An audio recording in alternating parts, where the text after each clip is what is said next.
Ya nos adentramos en el final de este lunes y como si no, como no, nos vamos a meter ahora sí con el culebrón internacional, con nuestro favorito de la semana, con el señor Nicolás Sampedro, que nos trae todas las novedades del mundo y en este caso adentrarnos en Europa.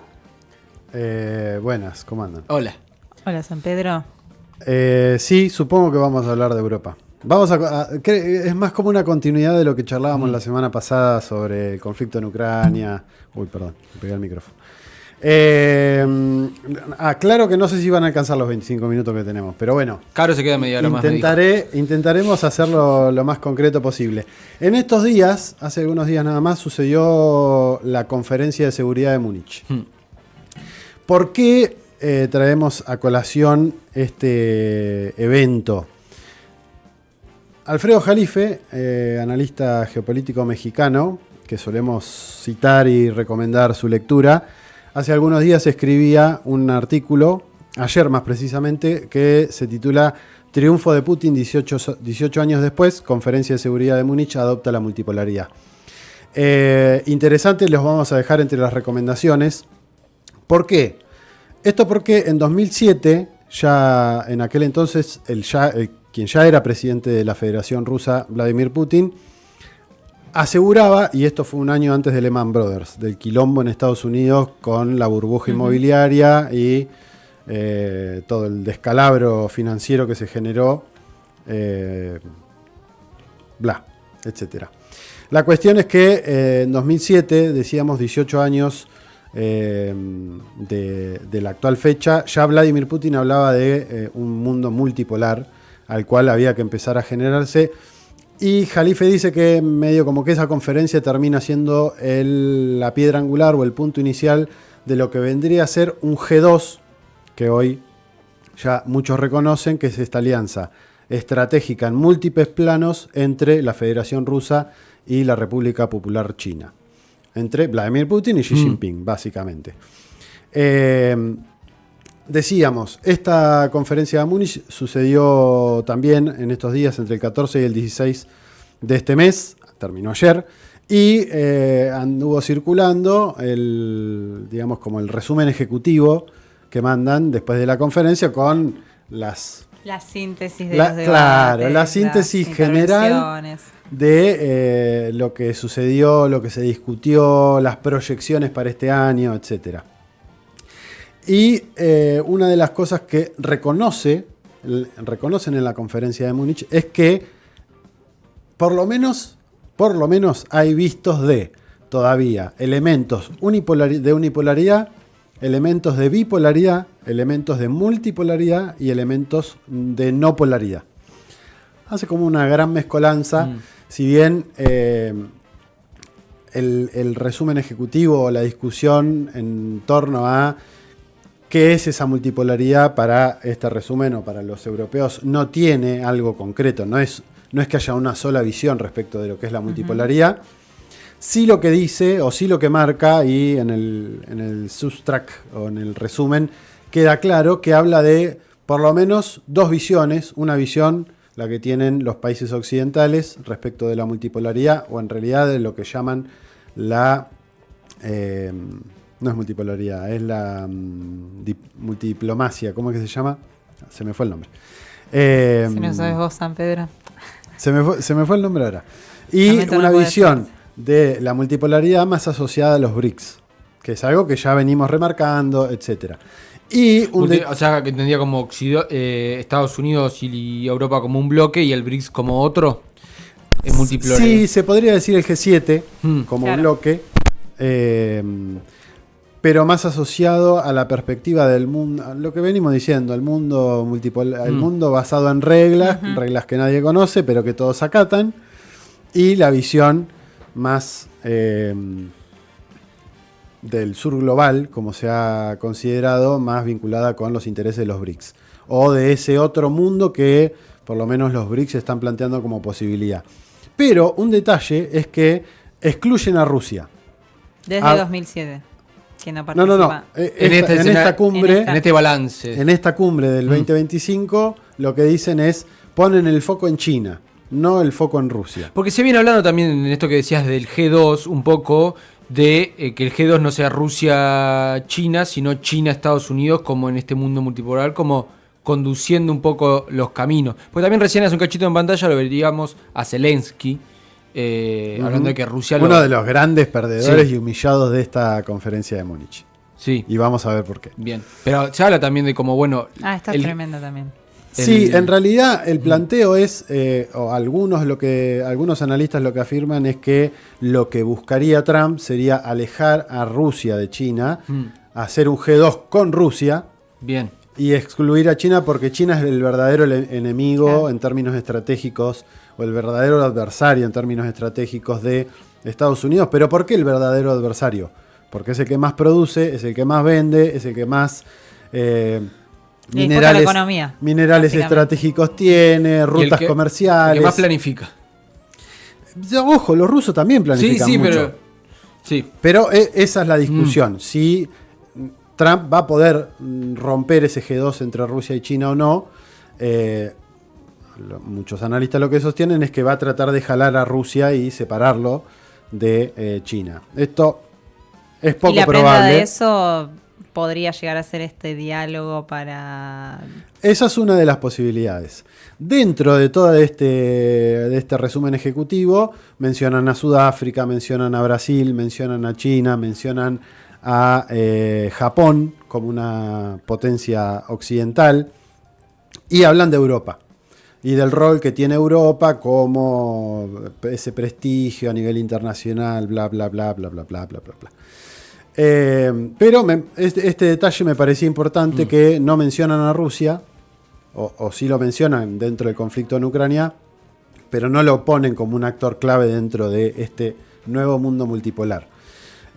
Sí ponen a la China de Xi Jinping. Y acá me parece que es donde entra un elemento clave, que es medio como que la columna, el nombre de la columna va orientado en ese sentido, y tiene que ver con la poca relevancia que tiene la Unión Europea o los países occidentales de la Unión Europea, sobre todo Francia, Alemania, Italia y demás, en la discusión general que se está dando a nivel geopolítico. Alemania fue uno de la Unión Europea en esta cumbre de los más golpeados, ¿no? En términos discursivos. Alemania es el patrocinador, digamos, de la conferencia. De hecho, se hace en Múnich, la segunda ciudad más Sí, pero importante. digo más como que, porque recuerdo estaba la noticia circulando de que el secretario de Seguridad de Estados Unidos no se quiso encontrar con el secretario de Seguridad de Alemania. ¿Cómo era? Hay unos roces que hubo. En cuestiones estratégicas o en cuestiones de minuciosidades respecto del encuentro, sí hubo un montón. Perlitas hay para tirar para arriba sobre el encuentro. Pero está claro que el que fue enviado de Donald Trump fue J.D. Vance, el vicepresidente, fue el que habló, y una de las cosas que planteó Vance que me pareció como disruptivo es esto de nosotros ahora tenemos la posibilidad de disentir en determinadas cuestiones con la parte europea. Nosotros vamos a bregar porque ustedes puedan decirlo todo lo que quieran. Esto de no estoy de acuerdo, pero voy a hacer todo lo posible para que puedas decir lo que pensás. Claro, En esta cuestión de la reivindicación del derecho a la expresión. A la libertad de expresión, y empieza a nombrar algunos casos de, bueno, vemos con preocupación que hayan condenado a un tipo que rezó frente a una, Exacto. Bueno, una es que clínica de abortos. va en mano de esta lógica del gobierno, la administración norteamericana, de defender la libertad de expresión a toda costa, aunque eso implique que personas puedan directamente llamar a matar a otras y demás dentro de los medios de comunicación. Claro, en que redes. a ver, en Es un términos de posteo. discusión filosófica, no sé si está mal. Lo que tiene que haber es una condena posteriori, si vos llamás a que haya una masacre, que Pero es eso lo que tenga una justamente condena. condenaban en su intervención. Exacto. Justamente casos de La omisión gente que de fue eso. enjuiciada. Sí. La cuestión es que, como veníamos diciendo, el conflicto en Ucrania es como una de las piedras angulares. Ya lo hemos analizado en otras columnas. Va a ser Europa la que termine pagando los platos rotos de todo lo que sucedió en Ucrania. gracias al cambio de gobierno dentro de los Estados Unidos. Ucrania venía con el conflicto venía encaminado con la lógica de los demócratas, globalistas, atlantistas, como le queramos llamar, de hacerle la guerra a Rusia para cercarlo, para asestarle una derrota estratégica. Esto no está sucediendo, no estaría pasando. Y con el cambio de lógica de Donald Trump, Trump dice, esta no es una guerra que nos sirva a nosotros. En esto hay un artículo muy interesante de Alastair Crooke, un ex diplomático británico, ex agente de inteligencia británico, que escribe en Strategic Culture, que es un portal especializado en materia internacional, y una de las cosas que plantea tiene que ver precisamente con esto de cómo ese cambio de lógica deja en la irrelevancia a la Unión Europea. ¿Por qué? Porque Estados Unidos, bajo la lógica Trump, lo que hace es de adentro hacia afuera. Es dejar todos los conflictos que no me sirven, y por eso también muchos de los discursos de Donald Trump que se han visto en este último tiempo son como, bueno, ese conflicto no nos importa, no nos interesa, no es nuestro. Tenemos que... va en la misma lógica de la Unión Europea tiene que gastar más, la OTAN tiene que gastar más en PBI en defensa, nosotros no nos podemos hacer cargo de la seguridad de la Unión Europea. Ahí es donde está el video del vicepresidente de Estados Unidos que dice que ha desindustrializado Europa, sus propios países, y no ha invertido en la industria bélica. Exacto. Que circuló en esto. Y ahí me aparece una pregunta. ¿Qué conflictos le interesa hoy a Trump? Bueno, ahí está la cosa. Por eso, acá hay cuestiones más filosóficas de cómo se entiende la lógica la lógica geopolítica y cómo tiene que entrar en juego Estados Unidos. Claramente no es que Estados Unidos se está retirando porque sí. No, y tampoco es humo solamente lo de Canadá, lo de México, lo de Groenlandia.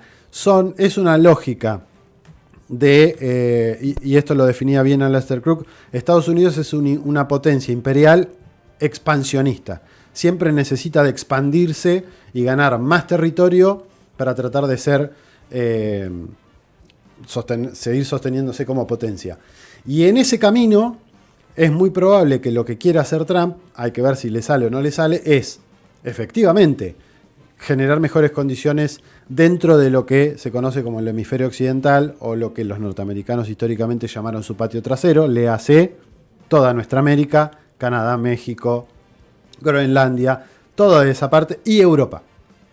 Es salirse, obligarlos a pagar los platos rotos para después imponerse como el mandamás y quien controla. Y ahí también se engancha Elon Musk y cómo está jugando en las elecciones en Reino Unido y en Alemania, dos países que son de los más beligerantes respecto de la guerra con Rusia. Decídelo más por lo que ha tenido promoviendo estos partidos también medio neonazis, nazis. Sí, lo que Europa, lo que en Occidente se llaman países o se llaman partidos de ultraderecha. Pero que en realidad, y esto lo hemos analizado también en Marcha de Gigantes del año pasado, tiene que ver con tratar son partidos que tienen obviamente expresiones que podrían calificarse como filonazistas o filonazio o conservadoras, pero que lo que buscan, o una de las particularidades, es que quieren terminar con la guerra. Y eso es una de las cosas que está haciendo, y pregonar por lo propio, y eso es una de las cosas que está haciendo que cada vez tengan más simpatizantes que abogan por este tipo de expresiones en ese continente. Y decíamos, Alastair Crooke habla de esto de adentro hacia afuera. Lo charlábamos la semana pasada y las anteriores. Esto de retirarse, con lo de la USAID, con un montón de otras cosas, de retirarse, replegarse, empezar a hacer ese cambio de estructuras y ese cambio y esas transformaciones dentro de los Estados Unidos para después empezar a condicionar al resto. Hay nombres, lógicas, filosofías alrededor de eso. Quien quiera profundizar, vamos a dejar los artículos estos mencionados.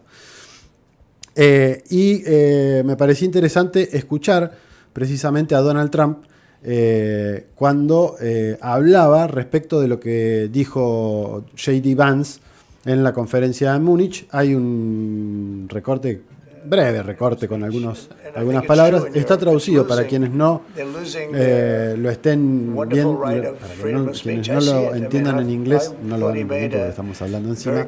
Pero lo que está diciendo es que es un gran discurso el que dio J.D. Vance, apoyando toda la lógica del mensaje que dio el vicepresidente en esta conferencia.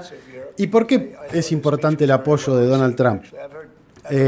Otra de las cosas que señala Asterkrug es que en esta lógica de replegarse e ir hacia lo interno para después ir a lo externo, es muy probable que veamos que Estados Unidos hable de la política exterior, o Trump hable de la política exterior, y nunca entendamos muy bien a qué se refiere. Esto de apoyo a Israel, pero el pueblo palestino tiene derecho a tener su Estado. La guerra de Ucrania no es nuestra, pero nosotros apoyamos a Zelensky. Europa tiene que hacerse cargo y nosotros... Es como decir que hace ambiguo, claro. O dar un discurso para los oyentes que le interesa que lo escuchen, pero después capaz que en la práctica no es hacer eso. Es otra cosa, como esto de la franja de Gaza que sea el corredor turístico del Medio Oriente. Eso capaz que lo dice más para los extremistas de derecha del Likud en Israel, para que no caiga el gobierno de Netanyahu, más que efectivamente vaya a suceder eso después en la práctica. Y como eso, un montón de las discusiones que viene dando al respecto. ¿Por qué decía que Ucrania es o Zelensky es el más golpeado dentro de lo que fue la conferencia? Hace algunos días el presidente norteamericano también hablaba respecto del conflicto en Ucrania y decía lo siguiente: 350 millones de dólares es lo que supuestamente dice Donald Trump que Estados Unidos en realidad gastó en la guerra en Ucrania, y dice, eso nos da a nosotros el derecho a ser nosotros quien negociemos con Rusia para resolver el conflicto. Y en el medio de que pasó esto dijo, hablaron por teléfono con Putin, eso es real, hablaron por teléfono con Putin sobre el conflicto en Ucrania, habló con Zelensky. ¿Qué arrojó a la India? Que también fueron como las conversaciones con el presidente de la India que también destacaron en estos días cuando estaba con todo esto de Ucrania. Lo de la India tenía más que ver con el conflicto comercial y con la puesta de aranceles para todos. Rápidamente Narendra Modi viajó a Washington para tener una reunión porque es el socio comercial más importante de la India, Estados Unidos. Es uno de los más importantes, por eso también era muy importante ver cómo podía apaciguar ese golpe en términos económicos. En el medio de la visita de Modi a Trump hablaron obviamente de lo de Ucrania, de la solución pacífica. Modi dijo que estaba de acuerdo. Obviamente Modi también es socio de Rusia en los BRICS. Entonces también puede ser un interlocutor entre Estados Unidos y Rusia. Ahora ya directamente son mano a mano las discusiones. Y lo que dijo posteriormente a esta intervención que veíamos, que decía que iba a resolver el conflicto, también habló hace unos días nada más Donald Trump respecto de el conflicto en Ucrania. A country in Russia's position could allow them, just in their position, could allow them to join NATO. Y acá nos metemos I don't see that happening. And long en esto que le da la razón Claro, a Putin. a Vladimir Putin y a Rusia respecto de es impensado, es ilógico que Ucrania entre en la OTAN, hay que sentarse a negociar sobre la base de lo que está sucediendo en el terreno, o sea, Ucrania va a tener que ceder territorio. Esto es según la lógica de lo que plantea Trump en los papeles, es una cosa. De ahí a que eso suceda después efectivamente son dos mangos aparte.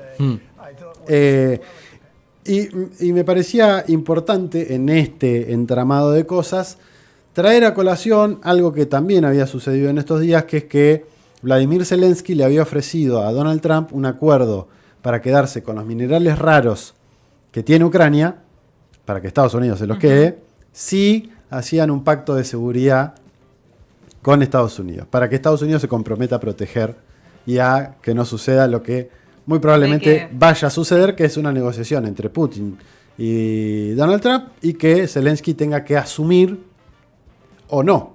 Si no asume y se alinea con todo el resto de los países de la Unión Europea, y bueno, ahí será otro cantar, habrá que ver cómo empiezan a jugar las fichas, pero ya ahí Europa quedaría totalmente desdibujada, sin la Estados Unidos respaldando detrás. Y hay otro elemento que me parece que es importante dentro de esta lógica, más allá de que Trump se plante de esta manera como el garante de, o pretenda hacerlo, el garante de que se solucione la paz. También hay otro elemento muy importante, que es que ya prácticamente las tropas rusas en el territorio ucraniano, los soldados ucranianos prácticamente se rinden sin tirar un tiro. Esto lo veíamos también semanas atrás, cuando se veía cómo estaban reclutando entre comillas, agarrándote, metiéndote a en un ciudadanos ucranianos para ir al frente de batalla.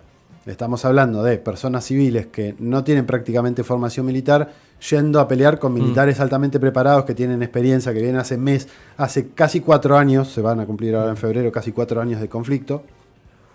Entonces hay un elemento ahí a considerar muy importante, y eso también está generando que las tropas no estén cansadas, no quieran morir al pedo, algunas incluso pidiendo irse como exiliados a Rusia, etcétera, etcétera, etcétera. Sublevándose también.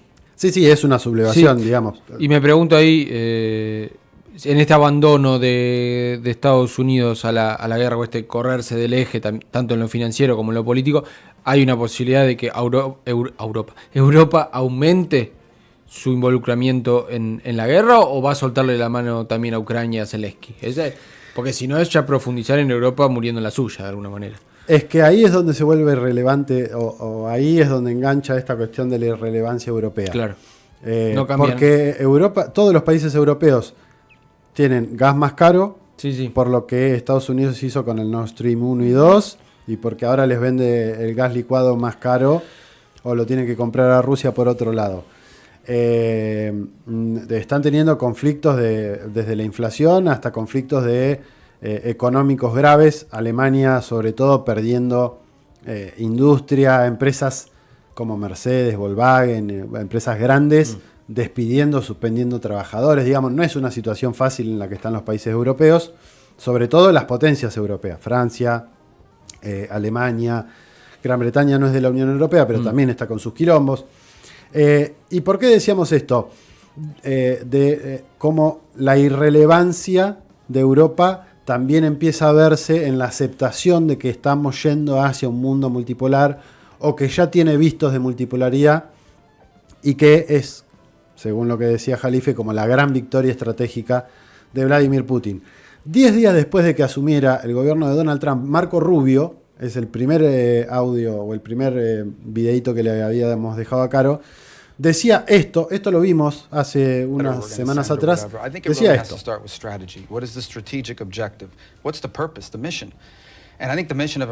Básicamente lo que dice, ahí no lo estamos viendo, pero básicamente lo que dice es cuál es el fin de la política exterior. Defender los intereses estratégicos de cada una de las naciones. ¿Y qué es lo que dice? Durante mucho tiempo Estados Unidos fue como la única que parecía que tenía intereses y que bregaba por sus intereses o los defendía. Bueno, la cuestión es que en el mundo actual, esto lo dice Marco Rubio, no lo dice cualquiera. Dice: Estados Unidos va a bregar por su seguridad, Rusia va a hacer lo mismo por lo propio, y China va a hacer lo mismo en lo propio. ¿Esto qué es? Esto es Estados Unidos diciendo: estamos yendo hacia un mundo multipolar, fundamentalmente o básicamente tripolar, o con 3 grandes cabezas, que son Rusia, China y Estados Unidos. Cosa que venimos diciendo, analizando, ¿verdad?, desde hace 2-3 años por lo menos. Y esto es la prueba palpable, no solamente de que Estados Unidos ve que eso es así, y todo el reajuste que está haciendo Donald Trump tiene que ver con esa lógica, y cómo Rusia y China, con paciencia, con planificación, con trabajo serio, etcétera, cómo están también poniéndose sobre el tapete en esa lógica de mundo multipolar o tripolar, por lo menos, que empieza a verse cada vez con más fuerza.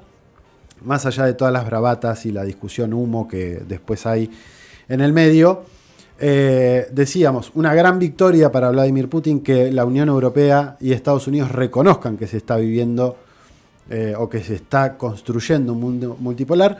Y acá me parecía interesante, primero, un mapa que está circulando. Esto no quiere decir que vaya a ser así, efectivamente, pero un mapa que está circulando de lo que podría llegar a ser Ucrania si no se resuelve políticamente el conflicto de otra manera. Todo lo que estamos viendo en rojo Sí. es Todo el Rusia, país. pasaría a manos de Rusia. Lo que vemos en azul pasaría a manos de Polonia, que Polonia hace mucho tiempo reclama parte de Ucrania como La propia. desintegración de Ucrania. Exacto, Es no, eso. no existiría más como país. Bien.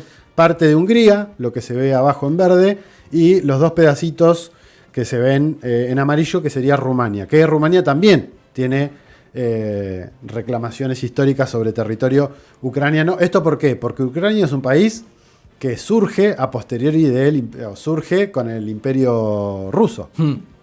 El imperio de los zares rusos. Sí, sí. Antes no existía como país Ucrania.